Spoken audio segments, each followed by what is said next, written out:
incrementan precios de la canasta básica vital, afectando la economía de los guatemaltecos.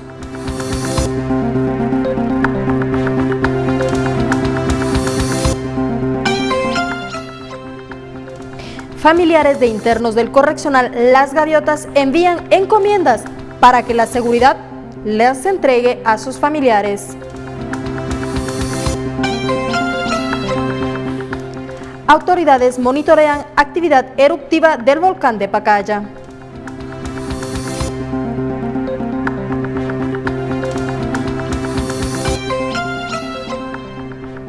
Lluvias afectan vulnerabilidad de áreas de alto riesgo. Autoridades declaran alerta amarilla.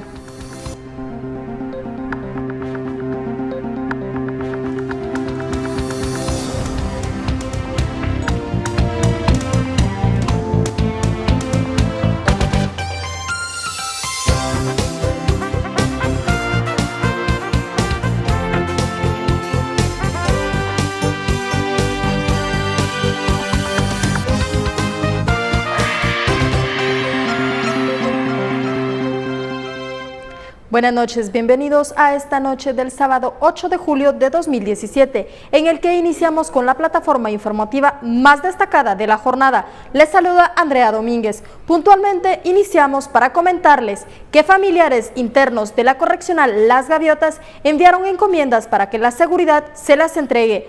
Hoy fue cancelada la visita tras el amotinamiento del pasado lunes. Mujeres en su mayoría llegaron a la puerta del centro correccional Las Gaviotas en la zona 13 en busca de información de sus familiares internos. El sábado es día de visita y ahora quedó suspendida, hasta nuevo aviso. Se les permitió ingresar comidas, papel higiénico, ropa interior, medicina, entre otros objetos. Ante ello, los alrededores del correccional está resguardado con elementos de la PNC y las patrullas también estaban en varios puntos del área. Los familiares en las banquetas y frente al puesto de ventas arreglaban las encomiendas, todo debidamente identificado con el nombre del interno, en bolsas transparentes y sin envoltorio, todo completamente visible. Tony de León Velázquez está interno desde hace 4 meses y cada sábado recibe visitas. Hoy recibirá una gaseosa, golosinas, papel higiénico y ropa. Por una Guatemala en paz, Ana Lucía Morales y Byron Secaída. El Ministerio Público no presentó la acusación contra los 3 exfuncionarios de la Secretaría de Bienestar Social en el caso Hogar Seguro. Consultado, el juez cuarto de primera instancia penal Carlos Guerra indica que a las 3 de la tarde con 40 minutos del viernes el Ministerio Público no cumplió con presentar el acto conclusivo del proceso Hogar Seguro contra Carlos Rodas, Anaí Keller y Santos Torres, acusados por los delitos de homicidio culposo, maltrato contra personas menores de edad, incumplimiento de deberes y abuso de autoridad. Ante ello, el juez puede emplazar al MP con el tiempo máximo de 3 días para que la acusación la presente. Por su parte, el Ministerio Público en su página de internet publicó que fue entregado el viernes 7 como estipuló el juez Guerra. La acusación contiene los medios de investigación recabados por la Fiscalía que vincula a los indicados y cayeron en responsabilidades incumplidas los días 7 y 8 de marzo del 2015, cuando se dio una crisis en el hogar, y el 8 fue la tragedia del incendio que provocó la muerte de 42 menores de edad. 14 más sobrevivieron y algunas con amputaciones de sus extremidades. Por una Guatemala en paz, Ana Lucía Morales y Byron Secaída. Y la Coordinadora Nacional para la Reducción de Desastres, CONRED, continúa en alerta amarilla institucional, manteniendo el monitoreo del comportamiento de las lluvias que podrían afectar sectores de alto riesgo. Las constantes lluvias que se han registrado en el país durante la última semana saturan los suelos y podría provocar algún incidente. La Coordinadora Nacional para la Reducción de Desastres, CONRED, mantiene alerta amarilla institucional, monitoreando este tipo de condiciones climáticas. Sin embargo, tenemos que tomar en cuenta que estamos en temporada de lluvias, por lo tanto hay condiciones que se puedan presentar muy localmente. Por ejemplo, áreas fronterizos con México, en el departamento de San Marcos hemos tenido reporte de lluvias importantes. Estamos en constante monitoreo también en ese sector, pero a nivel nacional se mantiene activa la alerta amarilla institucional, que es una alerta de monitoreo por estas condiciones que se presentan en el territorio guatemalteco. Verifican con énfasis los sectores y áreas de alto riesgo a derrumbes, deslizamientos en laderas de barrancos, cerros y asentamientos. A partir de la tercera semana de este mes podría notarse la ausencia de lluvias debido a la famosa canícula del medio año. Estaríamos hablando que aproximadamente en unos 10 días podríamos tener ya en sí estar dentro del lapso de ausencia de lluvias, que es la canícula, pero es parte de lo que hasta este momento pues se está monitoreando. Las lluvias más intensas continuarán en la costa sur y el occidente del país. Por una Guatemala en paz, Cristian Martínez y Rafael Ovalle. Y es que el país tiene varios puntos en riesgo, entre ellos asentamientos que por su ubicación pueden sufrir deslizamientos de tierra. Los asentamientos en el área urbana son vulnerables y un censo de asentamientos realizado por Techo Guatemala señala que en el área urbana tiene una ocupación habitacional alta. De 5 municipios resalta que San Miguel Petapa tiene una población de 41% en asentamientos, Chinautla el 69%, Villanueva el 38%, Guatemala el 51% y Misco el 40%. Guatemala y Chinautla son los municipios que la mitad de su población están en asentamientos. Se considera que las familias que ocupan estas áreas no son pobres, hay de la clase media. Además, se piensa que la segunda y tercera generación también habitará un asentamiento con posesión de su tierra. En la temporada de lluvia, los guatemaltecos que viven en zonas vulnerables pueden sufrir deslizamientos de tierra por la humedad que provoca la saturación de agua. Por una Guatemala en paz, Ana Lucía Morales y Byron Secaira. El volcán de Pacaya muestra actividad eruptiva y las autoridades monitorean el desarrollo y recomiendan estar alertas ante próximas erupciones. La Conred y el INSIBUME monitorean las actividades de los 3 principales volcanes, el Santiaguito y el Pacaya, se mantienen dentro de sus parámetros regulares. No obstante, el volcán de fuego ha incrementado su actividad entre 5 a 8 explosiones moderadas, levantando columnas de humo con altura de 250 metros sobre su cráter. Ha tenido más de 5 fases eruptivas y es necesario pues mantener el monitoreo constante también a este coloso. Y parte también de lo que estamos nosotros coordinando siempre ahí es con los líderes comunitarios y las autoridades a nivel municipal por cualquier situación que sea necesario. Recomiendan mantener la prevención y monitorear su evolución. Por una Guatemala en paz, Cristian Martínez y Rafael Ovalle. La violencia sigue sumando víctimas. Anoche una mujer fue asesinada en la zona 12. En los sucesos ocurridos en las últimas 24 horas en la 13 Avenida, sector La Isla, Villalobos, zona 12, una joven de aproximadamente 20 años fue asesinada de varios impactos de arma de fuego. Los disparos fueron certeros al cráneo. Vecinos del lugar confirmaron a los socorristas que escucharon una serie interminable de detonaciones, aunque desconocen los motivos del ataque. Aseguraron que se han elevado el nivel de delincuencia en este sector. La víctima no fue identificada.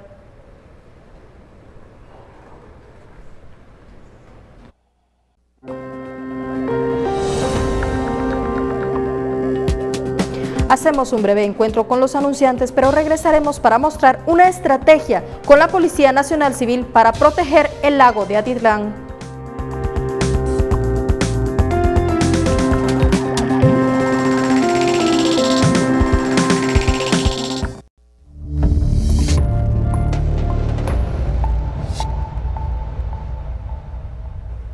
En los primeros días del mes de julio, la canasta básica alimenticia se disparó, afectando la economía de los guatemaltecos, quienes pierden su poder adquisitivo. Los artículos de la canasta básica muestran incremento. La papa, los aguacates, el tomate y el frijol son algunos productos necesarios para la alimentación con alza en sus precios. Normalmente sí, estaba más a 6 creo que estaba. Y entonces sí, gradualmente va.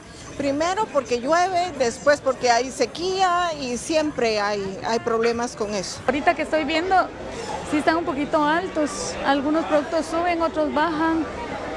Pero ahí vamos, tenemos que hacer una estiradita. El tomate, los pepinos, el toda chile pimiento, toda la verdura. Toda la verdura está mucho más cara. La Dirección de Atención y Asistencia al Consumidor, DIACO, informó que el incremento podría ser estacionario por la antesala al bono 14 e iniciarán con monitoreos y verificación de precios en estos y otros productos de la canasta básica familiar.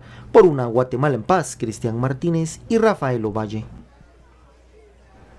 Arqueólogos descubrieron en la plaza central de la Ciudad de México la base de un monumento del siglo XIX que nunca fue construido, pero que era conocido como Zócalo, bautizando así la explanada principal de la capital mexicana. La pieza es el zócalo del Monumento a la Independencia, proyectado en 1843, y que aunque nunca se erigió, dio su nombre a la explanada. La plataforma de 8 metros de diámetro y una altura de 28 centímetros se encuentra en la parte central de la plaza, cerca de la bandera. La escultura se canceló por el inicio de la guerra con Estados Unidos entre 1846 y 1848. El Zócalo de la Ciudad de México, de 20.000 metros cuadrados, una de las 3 plazas más grandes del mundo, está siendo sometido a una remodelación en la que se anticipaban hallazgos históricos por haber sido construido en capas. La explanada empezó a ser construida por los conquistadores españoles en 1521 sobre los restos de lo que fue la Gran Tenochtitlan, la ciudad de los aztecas y corazón histórico de México.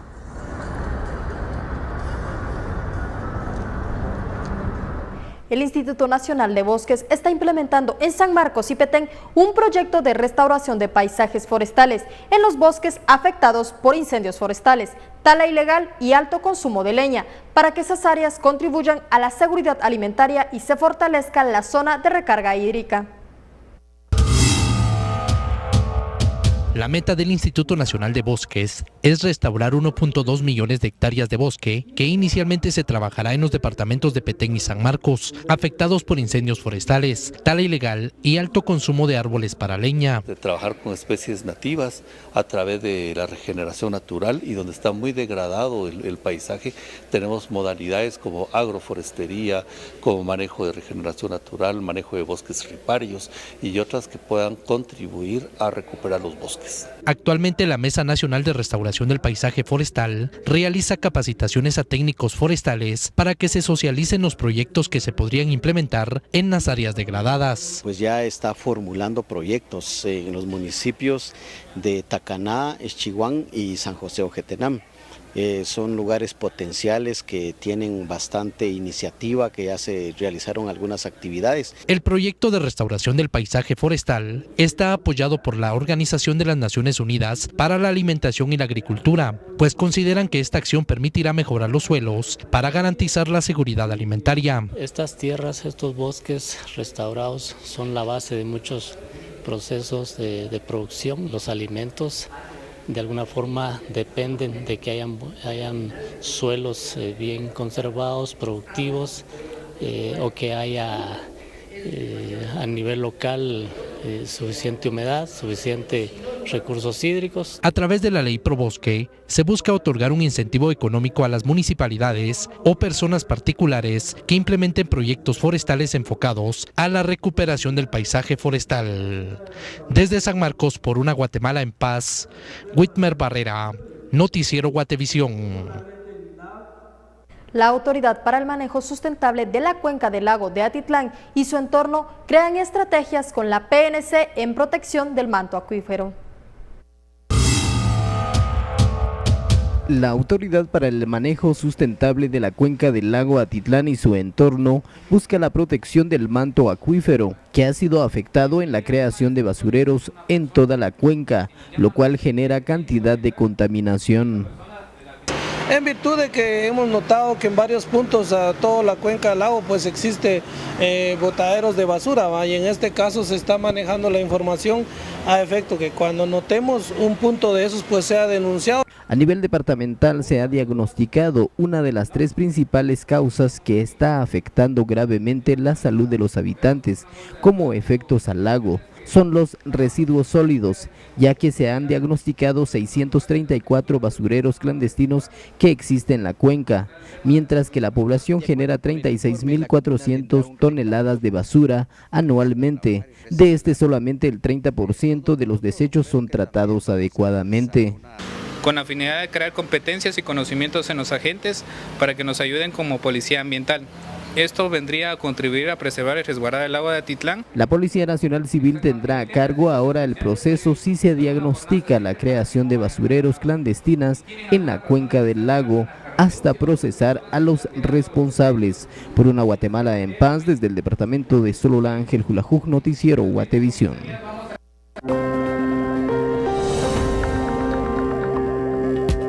Hacemos un importante enlace con los anunciantes, pero al regresar, el incendio en El Salvador deja víctimas mortales.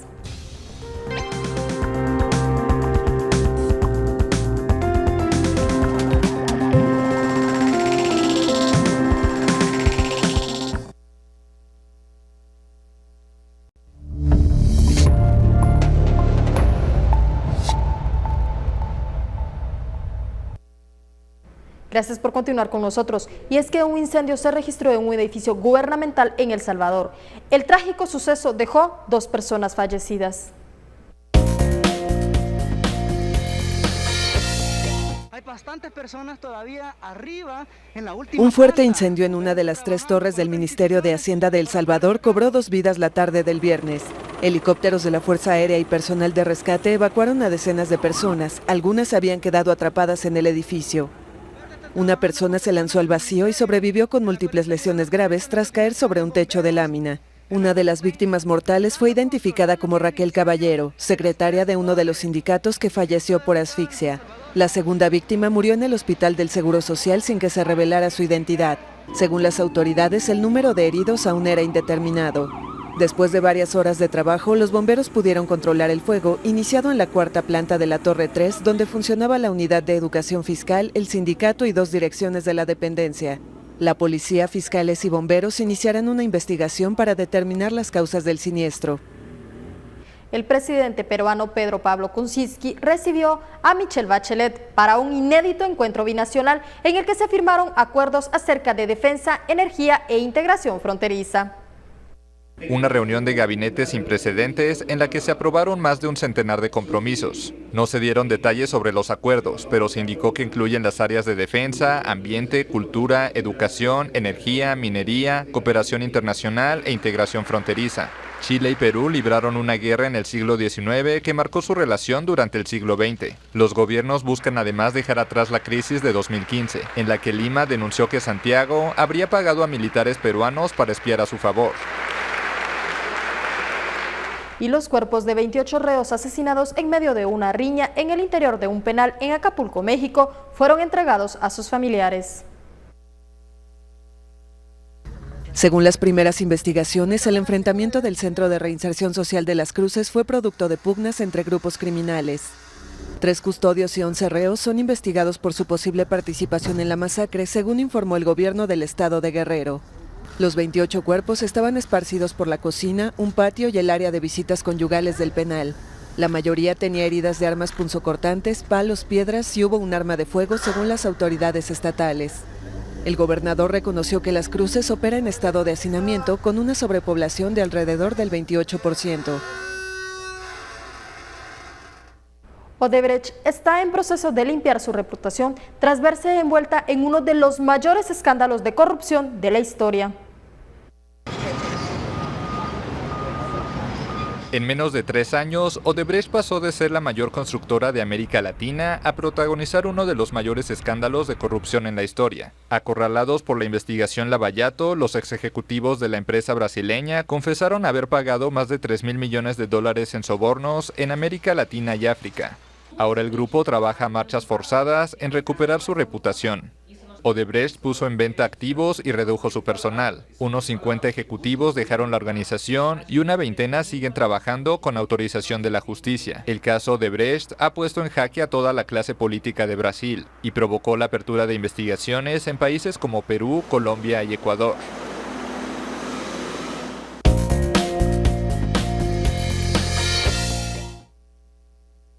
Conozca el trabajo del fotógrafo guatemalteco Ricky López, quien junto al cineasta Kenneth Müller preparan una película titulada La serpiente emplumada, un acercamiento con el quetzal y revelar la verdad de su entorno.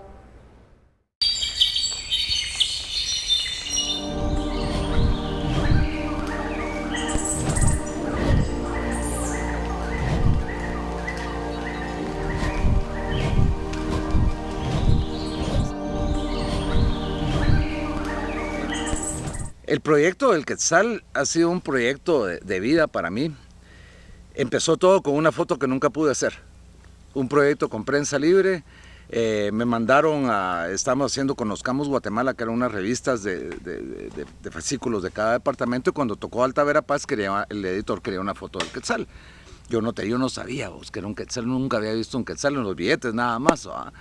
Y pues me aventuré a buscar y paré en El Progreso, en la Sierra de las Minas, conociendo a don Carlos Méndez Montenegro, quien me enseñó, me llevó al bosque y me enseñó mi primer Quetzal.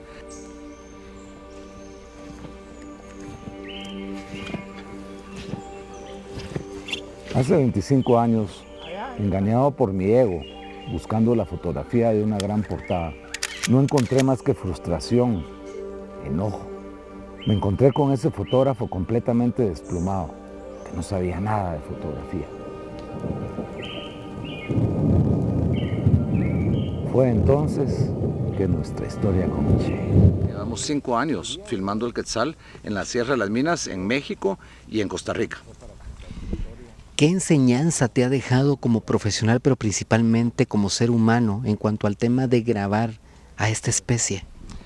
Lo más impactante para mí, en lo personal, espiritual, emocional, ha sido estar en ese contacto, en esa comunión con la naturaleza. De repente estás el día 20, que estás metido en un escondite de 5 de la mañana a 6 de la tarde todos los días, ahí comes, ahí no vas al baño, pero ahí cerquita. Ha sido esa comunión, esa intimidad con el Quetzal. Realmente llegas a tener una intimidad con el Quetzal, te llegan a aceptar que estás ahí, porque ellos saben que estás ahí. Imagínate si un Quetzal puede encontrar en ese bosque inmenso una lagartija así de este tamaño para darle comer a sus pichones o un insectito así, ¿cómo no va a ver a los 3 pichonzotes ahí metidos en un nido? A veces yo me pongo a pensar, ¿será que el Quetzal piensa que yo también estoy anidando aquí o qué ondas? ¿Verdad? Pero sí hay una relación y esa intimidad con el Quetzal ha sido lo más lindo. Ricky, hablemos acerca del aporte que consideras va a dejar este documental. Bueno, mira, antes de la plata o todo lo que o premios o lo que pueda suceder en el futuro, el tema principal aquí es la educación a la niñez, enseñarles a los niños que estos bosques representan vida. Si perdemos un animal, todos perdemos algo. En la Sierra de las Minas habían monos araña hace 50 años, ya no hay. El mono zaraguato ha emigrado a la parte norte de la sierra. Yo creo que muchos proyectos han sido significativos en tu carrera, pero yo creo que el hecho de realizar una película como esta, un documental como este, creo que te va a marcar de alguna manera. Mira, como guatemaltecos yo creo que tenemos un gran problema también como cineastas, de que como se han contado tan pocas historias, conocemos muy poco de nuestra verdad, y yo creo que de un tiempo para acá estoy muy interesado en contar verdades que no conocemos, y creo que el Quetzal al final es aquel ave indiana de que todos hablaron alguna vez, pero el que ninguno sabe tanto, ¿me entiendes? Entonces para mí eso era muy interesante. Sin embargo, cuando yo comienzo a conocer el proyecto a través de Ricky, me doy cuenta de que lo interesante más allá del ave era el por qué esta ave generaba esa obsesión en un ser humano como Ricky, ¿no? El mayor problema es que leyes sí hay, el humano no las cumple, ese es el problema. Las leyes de cacería, las leyes de tala, todo eso, hay humanos que por la avaricia, por la codicia, por todo ese rollo, se meten y no les importa.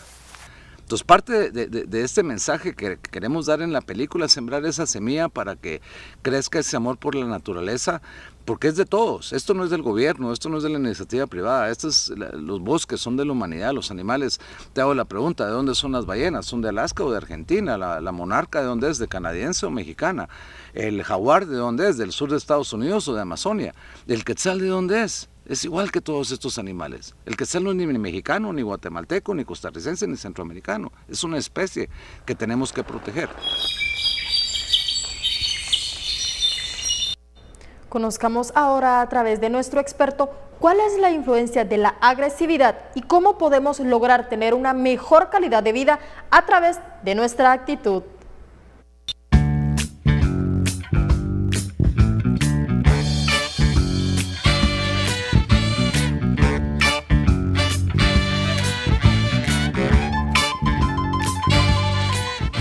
Vivimos en un mundo violento.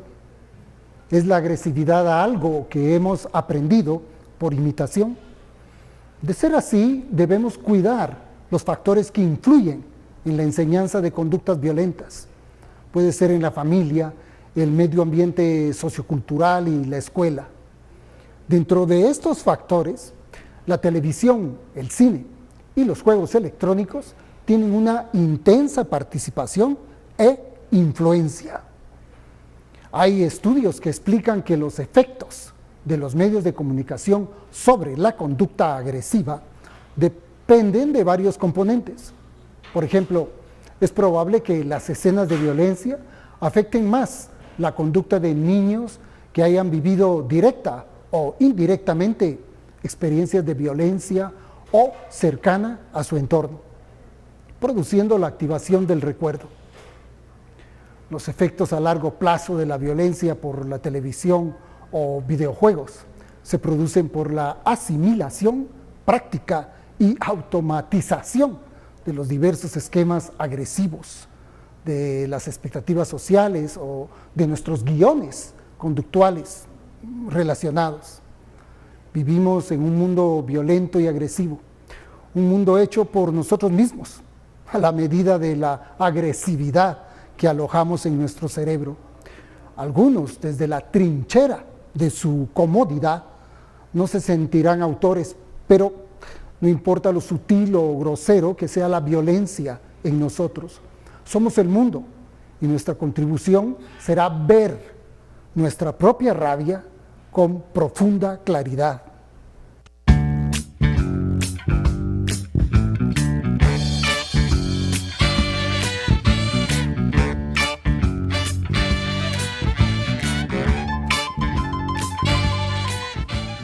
Ahora realizamos un recorrido para conocer la radiografía de las condiciones climáticas imperantes sobre nuestro territorio.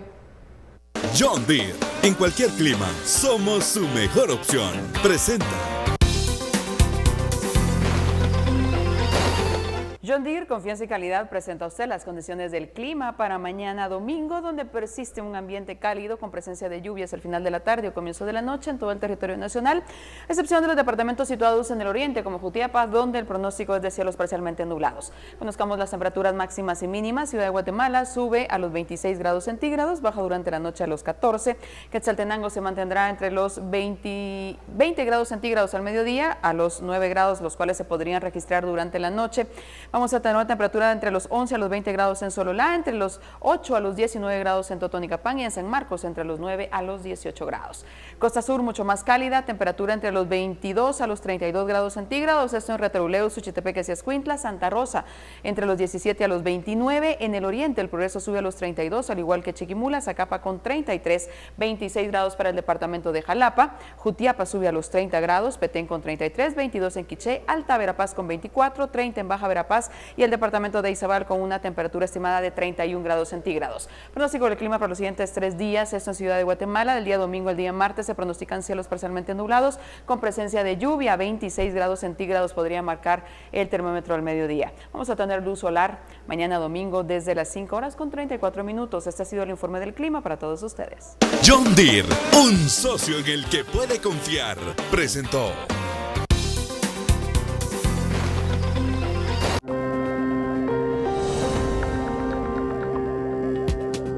Hacemos un nuevo enlace con los anunciantes y al regresar conoceremos un panorama político cargado de posturas y una discusión seria y profesional.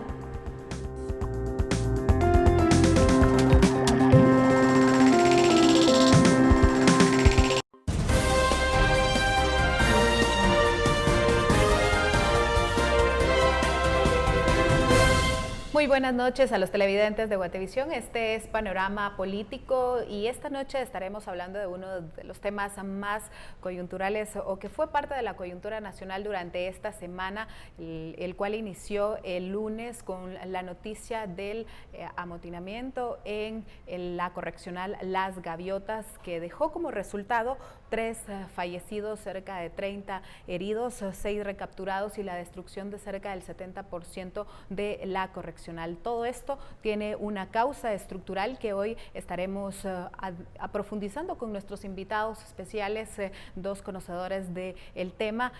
A mi lado derecho se encuentra el doctor Alejandro Yamatei, exdirector del sistema penitenciario y ex candidato presidencial, y en la esquina se encuentra Carlos Menocal, exministro de Gobernación. Así que entramos de inmediato. Dulce Rivera también, ¿cómo estás? Así es, muy buenas noches a todos, gracias por sintonizarnos. Y bueno, empezamos hablando un poco del tema con la pregunta básica de por qué creen ustedes que se está dando esto, por qué se siguen dando estos motines en las correccionales, en las prisiones, y cómo es que las autoridades no han logrado tomar el control. Si quieren, iniciamos con usted, doctor Yamatei. Bueno, muchas gracias, muy buenas noches. Yo creo que en primer lugar tenemos que partir que el sistema está prácticamente al borde del colapso.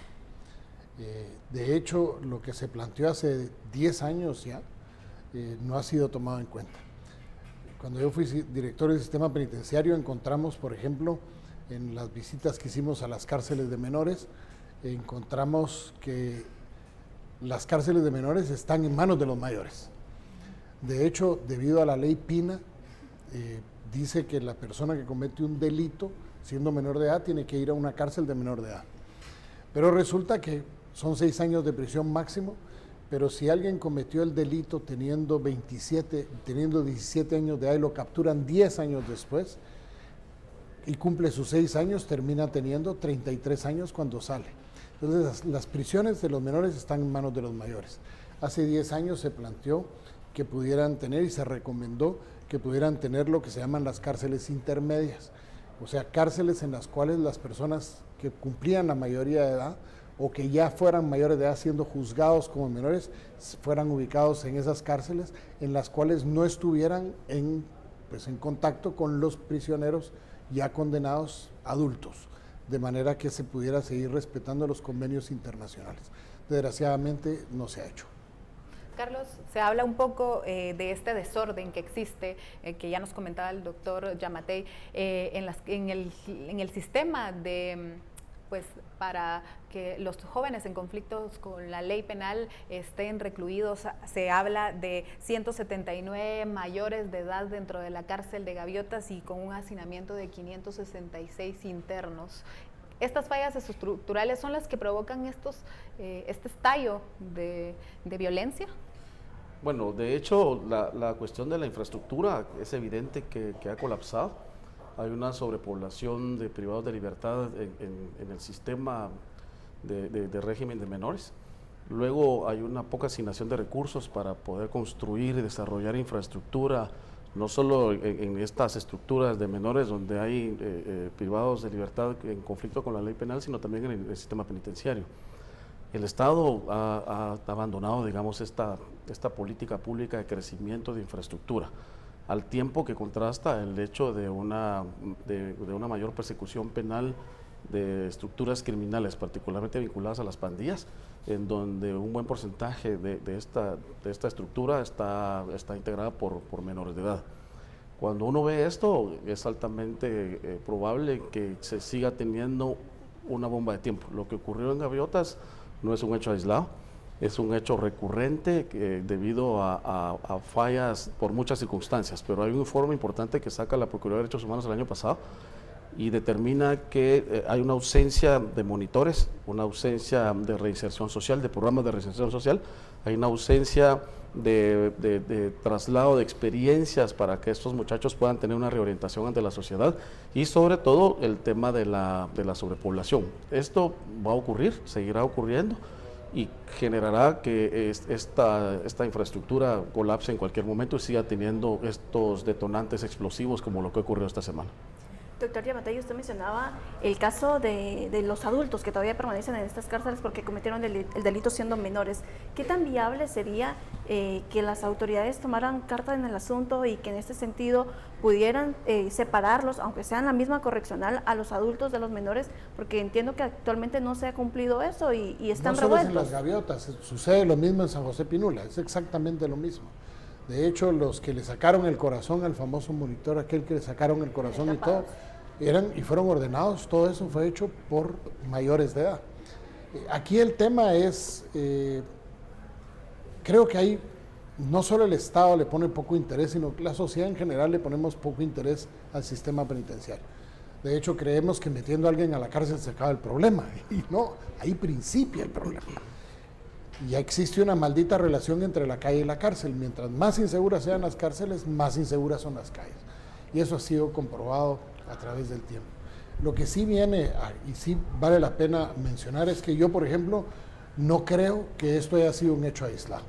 Recordémonos que el viernes y sábado se da un amotinamiento en el preventivo de la zona 18, exactamente en el mismo grupo o la misma pandilla que se levanta el lunes en la correccional. Y tenía un objeto, y ese es lo que yo miro allá.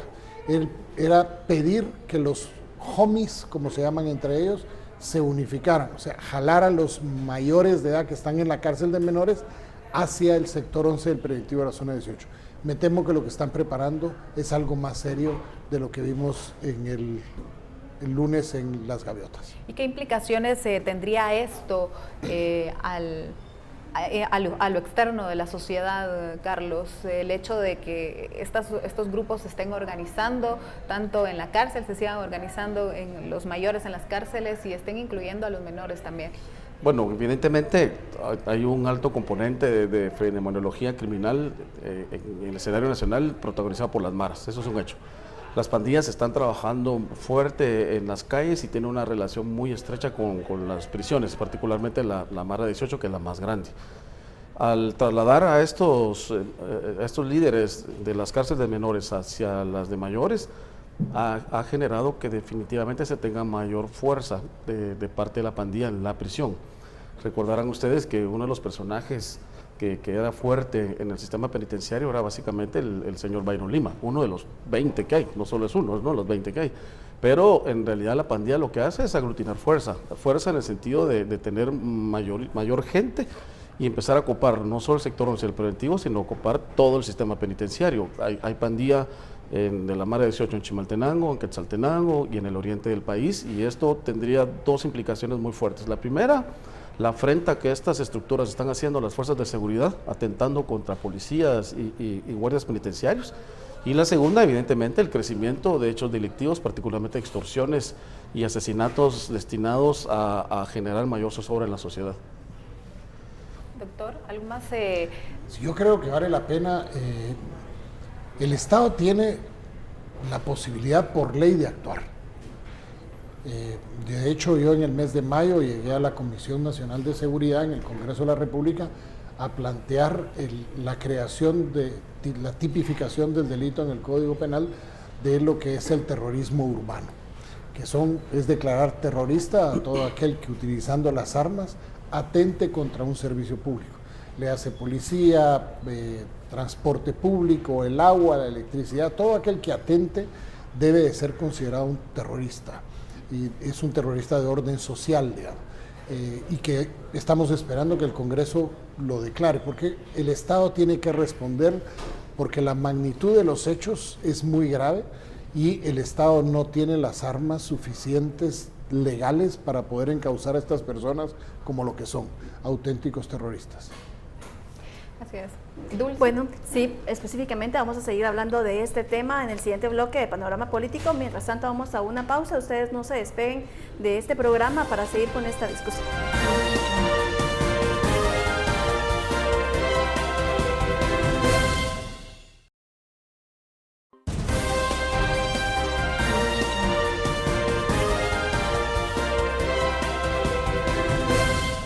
Continuamos en Panorama Político hablando sobre los problemas estructurales que existen detrás de los conflictos, los últimos conflictos que se han desatado en el caso de la correccional Las Gaviotas y pues en general en todo el sistema penitenciario.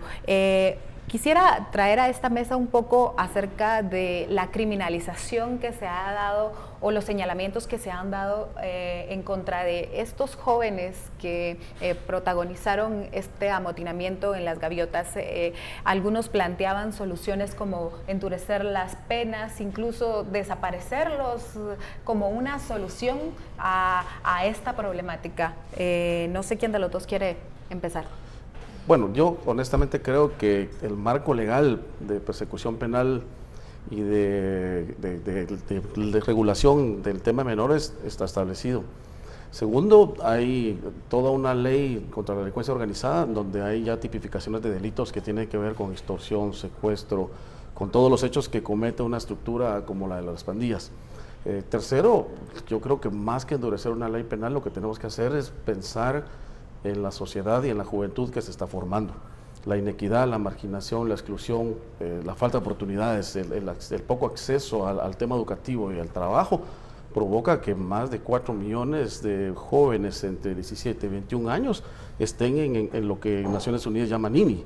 Al tener esa inequidad como país, lo que estamos provocando es que tenemos ejércitos completos de jóvenes altamente vulnerables para que empiecen a tener dos caminos. Uno, la criminalidad, que es el que está a la vuelta de la esquina, y el otro, el camino del bien, que es el más complicado para el guatemalteco, porque no hay oportunidades. Entonces, lejos de establecer marcos legales más duros, que ya están, o sea, la ley contra la delincuencia organizada tipifica todos estos delitos, no es que el ser marero, por ser marero vaya a ser más criminal, no, está tipificado en la ley.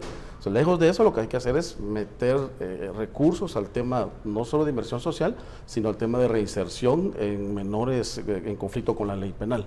Entonces, yo creo que si ustedes se dan cuenta, el Congreso de la República recientemente con lo que ocurrió en Hogar Virgen de la Asunción, generó y creó una comisión extraordinaria que no llegó a nada, una comisión que no llegó ni siquiera a discusión. En este momento el Congreso deberá estar discutiendo cómo le asigna más recursos a la Secretaría de Bienestar Social y al sistema penitenciario para tener esa conexión de traslados de menores que cumplen mayoría de edad a estas cárceles intermedias. Pero una vez no tenga el recurso, de nada va a servir de endurecer las leyes, porque al final va a traer la investigación criminal a la policía, que también tiene una ausencia de cuadros en investigación criminal.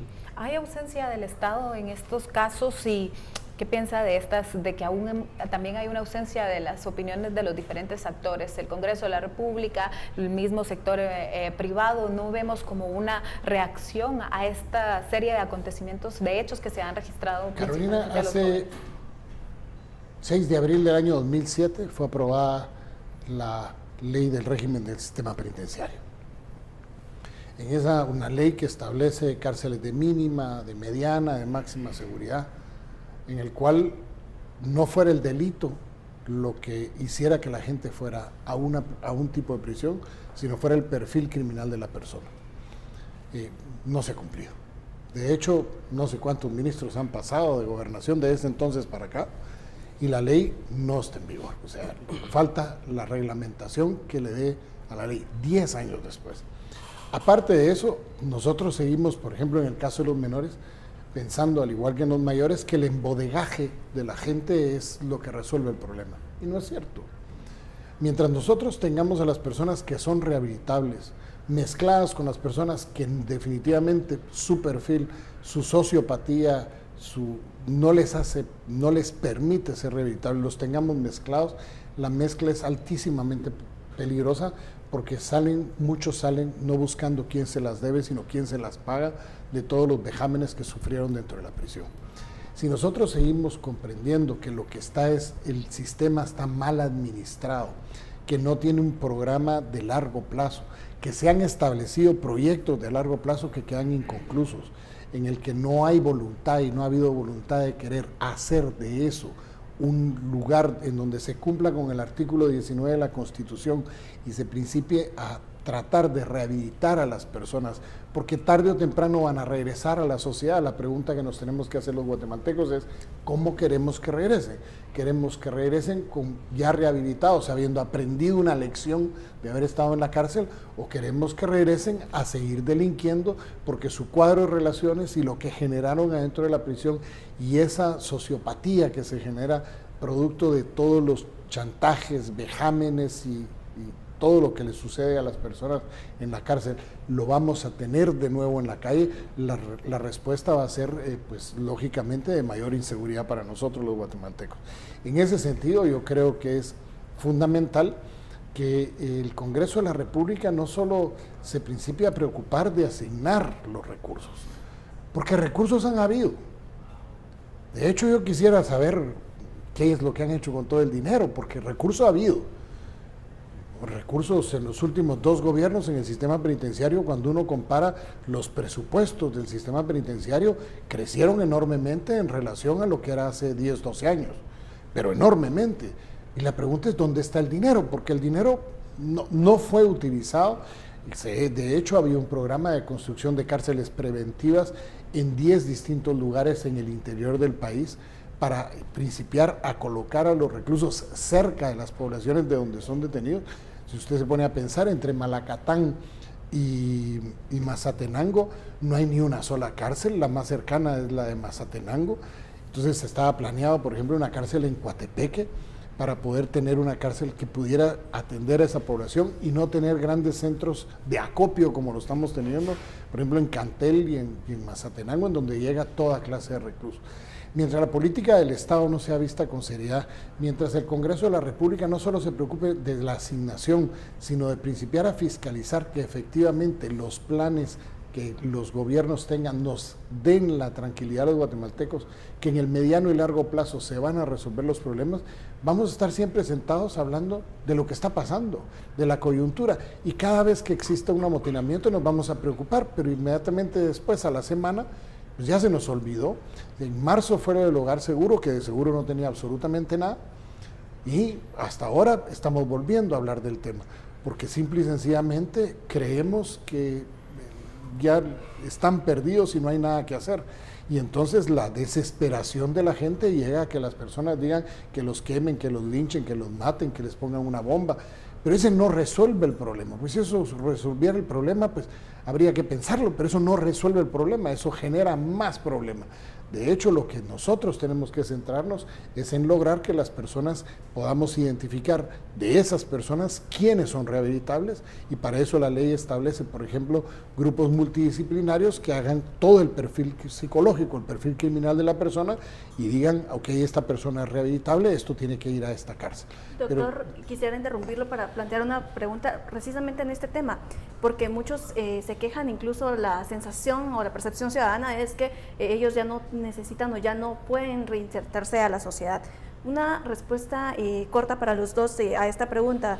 Mi duda es si creen que realmente ahí podría una persona con un perfil criminal que ha asesinado, ha extorsionado y ha hecho mucho daño a la sociedad pueda rehabilitarse dentro de la cárcel y después salir para reinsertarse a la sociedad. Una respuesta corta. Dulce, cuando yo fui director del sistema penitenciario hicimos un estudio sobre la población reclusa aleatoria y encontramos que 6 de cada 10 reclusos son rehabilitables. 2 de cada 10 costaría rehabilitarlos y 2 de cada 10 no hay nada que hacer con ellos. Carlos. Yo sí creo en la rehabilitación. El tema es que creo que como sociedad estamos criminalizando a todos de manera pareja. O sea, hay menores y de hecho hay privados de libertad mayores de edad que han cometido hechos delictivos que no son de impacto ante la sociedad.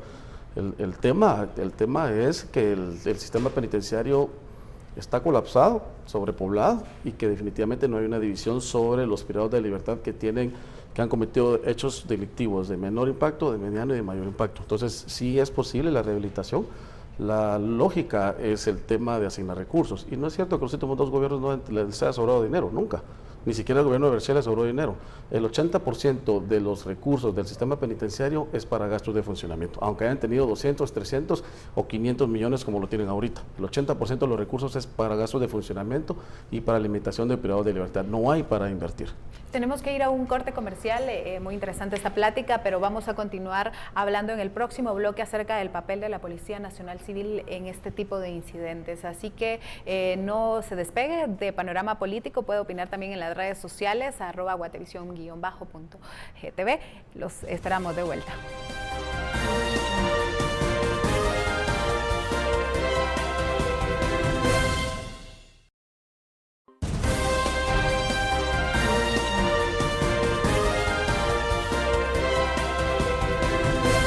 Regresamos con Panorama Político discutiendo todo el tema de las correccionales de menores y los conflictos que se han realizado. Y bueno, tenemos una duda bastante amplia, y es que el actuar de la Policía Nacional Civil generó muchas dudas durante esta semana. Algunos justificaban que ellos tenían miedo de actuar porque después los capturaban, y otros aseguraban que simplemente no querían actuar por seguir protegiendo a estos menores en conflicto con la ley penal. Y surge precisamente esta duda porque hubo una captura, obviamente la captura de los policías se da por un video que se publicó en el cual ellos, ya después de haber mantenido el orden en la correccional, empiezan a patear y a golpear a los menores de edad. Carlos, quisiera iniciar contigo. ¿Cómo ves este actuar de la Policía Nacional Civil? Si hay miedo o hay temor, ¿qué es lo que está pasando con la policía? Bueno, yo creo que de hecho en la policía existen protocolos de actuación, tanto en el sistema penitenciario como en los correccionales.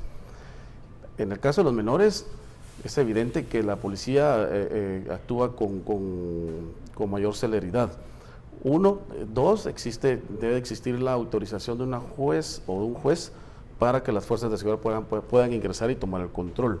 Hasta que no exista esta orden judicial, las fuerzas de seguridad no pueden ingresar porque se trata de menores en conflicto con la ley penal. Y el otro tema es que cuando existen, digamos, rehenes, que esto ha ocurrido particularmente en el preventivo de la zona 18, los protocolos de actuación privilegian la vida y la negociación antes de cualquier actuación. Yo no creo que los policías no hayan actuado tan rápidamente como la población social lo haya demandado por estar solapando a estos menores. No, para nada. Creo que si ustedes se dan cuenta, la que tardó en llegar fue la jueza. Ella tardó en llegar y hasta que la jueza ordenó el ingreso de las fuerzas de seguridad pudieron hacer este operativo. De hecho, las fuerzas de seguridad estuvieron alrededor y eso provocó la captura de los 6 menores que se habían fugado. Entonces, es muy fácil echarle la responsabilidad a la policía de un hecho o de un asunto o de una institución que tiene toda una cadena de mando. Para empezar, la cadena de mando es del presidente, porque es Secretaría de Bienestar Social de la Presidencia. Segundo, es responsabilidad del personal asignados en esa dirección de la Secretaría de Bienestar Social, el tema del control interno, el tema de la reorientación y, por supuesto, mantener equilibrado este sistema. Luego es responsabilidad de los juzgados respectivos el hecho de estar monitoreando a los menores que han sido ya ejecutados o trasladados en ejecución de sentencia. Y las fuerzas de seguridad actúan solo en esos espacios, solo cuando ya existe una autorización judicial. Doctor, si nos pudiera comentar, ¿cuál es su opinión respecto al actuar de la Policía Nacional Civil? Yo discrepo, no puedo estar de acuerdo. Yo creo que hay miedo, por supuesto que hay miedo, y lo vimos. Y no solo esta vez lo hemos visto, por supuesto que hay temor. Hay temor en querer actuar, y no solo ante una personas que están en una prisión, hay temor de querer actuar incluso contra la delincuencia en la calle. ¿A qué se debe ese temor? Porque inmediatamente es perseguido la policía que enfrenta a los criminales y de alguna manera se quejan de la violación de los derechos de las personas y los que resultan acusados son la propia policía. Yo sí creo que hay temor, de hecho, no solo lo creo, acabo de estar en una reunión con varios oficiales de la policía quienes me externaban su preocupación en cuanto a eso, a que no se sienten protegidos, no se sienten acuerpados para poder tomar acciones que puedan ayudarnos a los guatemaltecos. Creen que si ellos actúan conforme la ley les permite, van a ser sujetos ellos a persecución. Y aquí ha habido, creo yo, una tergiversación de las funciones de la Ley de Orden Público. La Ley de Orden Público establece perfectamente claro cuáles son los límites y las funciones y atribuciones de cada quien. Pero sin embargo, sí creo que hay temor. Yo sí, y no se lo digo por lo que yo crea, sino porque efectivamente he tenido reuniones con oficiales de la policía que me han externado su preocupación en cuanto a ese sentimiento de abandono, de falta de liderazgo que encuentran en el Ministerio de Gobernación en la actualidad para poder sentirse con el suficiente respaldo para actuar. ¿Cree que la policía actuó tarde entonces ahora en el caso de las gaviotas? Yo creo que no solo fue tardado, porque fue tardado, sino que el motín se acabó porque el techo se colapsó. Si no, a lo contrario, creo que hubiéramos estado igual. La policía tiene que soportar que le tiren botellas, que le tiren piedras, que le hagan absolutamente todo. La jueza a la par de ellos dan la orden y hasta que no miran que el techo se colapsa y entonces aprovechan porque hay 6 heridos que se caen con el techo y lo sacan, de lo contrario a la policía le tomaron suficientes horas. Recordémonos que aquí todo inicia en la madrugada con lo que no se sabe si fue un asesinato o un suicidio de 2, que fue el hecho, el detonante. Eso es en la madrugada y en la noche se restablece el orden ya en forma total. De hecho, el desorden en la tarde, a pesar de que ya se daba por terminado el suceso, el desorden continuaba dentro de la prisión y hubo conatos todavía en la tarde. Al video que usted se refiere es el enfrentamiento que se da ya a posteriori, cuando ya todo el mundo se había retirado y piensa que ya se había tranquilizado la cosa, pero la cosa estaba caliente adentro. Es más, yo creería que las cosas están del ambiente adentro de esa prisión y de muchas otras, estamos a punto de tener, creo yo, un estallido bastante grande en una prisión. Lo vimos con hechos inauditos como el tema de Byron Lima, en el cual un comando entra a la prisión y la policía se asegura de entrar a la prisión, a hacer la requisa, hasta 6 horas después de que los hechos se han sucedido, y por supuesto las armas con las que se cometieron la muerte ya no estaban adentro de la prisión, ya había el asesinato, pero ya habían salido, con las personas revueltas en la visita que habían entrado a cometer el hecho. Y la investigación criminal hasta la fecha no nos arroja absolutamente nada. Yo sí creo que vale la pena el que también se tenga en cuenta varias cosas.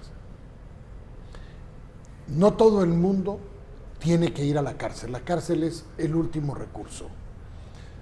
Pero sin embargo aquí, y el señor Menocal lo ha de saber perfectamente bien, y tal vez él manejará mejor los números que yo, pero Guatemala mantiene en promedio 20,000 órdenes de captura por personas de inasistencia económica. Y yo estoy de acuerdo, la persona tiene que estar sujeta a una pena porque no está asistiendo económicamente a sus hijos. Estamos de acuerdo con eso.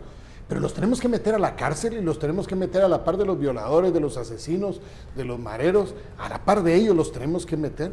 ¿Qué gana el Estado metiendo a esa gente a la cárcel cuando, por ejemplo, se han negado desde hace 10 años a la incorporación de los métodos electrónicos para el control de personas que no tienen por qué estar en prisión, pero que sí a la sociedad, por el hecho que han cometido, nos conviene que estén bajo control? Sin embargo, 10 años después, seguimos teniendo una ley que dice, no sé si el artículo 42 o 43, en donde se mencionan los métodos electrónicos para evitar que efectivamente todo el mundo vaya a prisión, porque hay personas que no necesariamente por el hecho que cometieron tienen que ir a una prisión. Y le pongo un ejemplo. Hoy sale usted de aquí, atropella a una persona debajo de la pasarela, y la mata. No fue su culpa, pero sin embargo va a prisión, porque efectivamente, a pesar de que la ley establece una cantidad de metros para que el hecho no se dé, usted va a prisión hasta que el juez conozca el caso y decida que efectivamente usted no tuvo la culpa.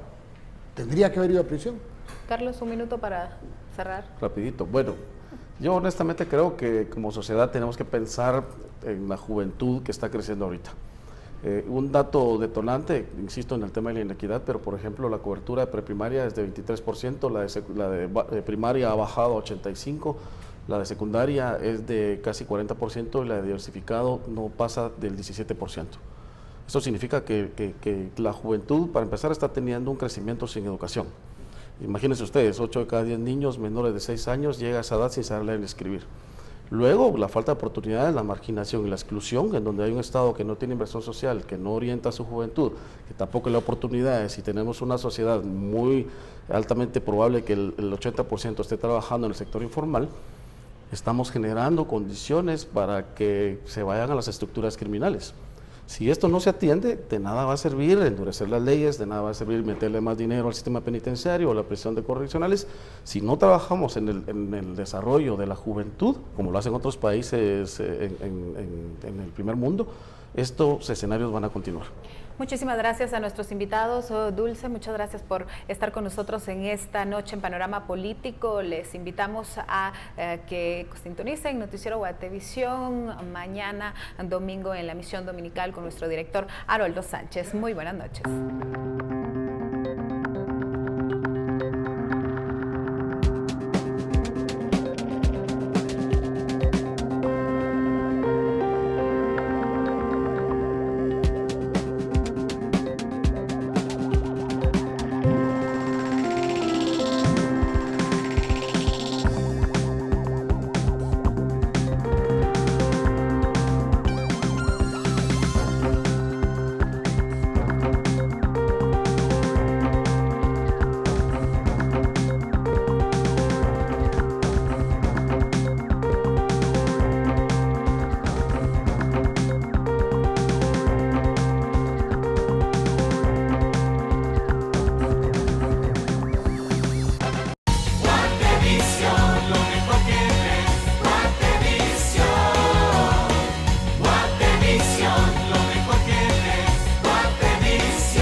Guatevisión, lo mejor que ves.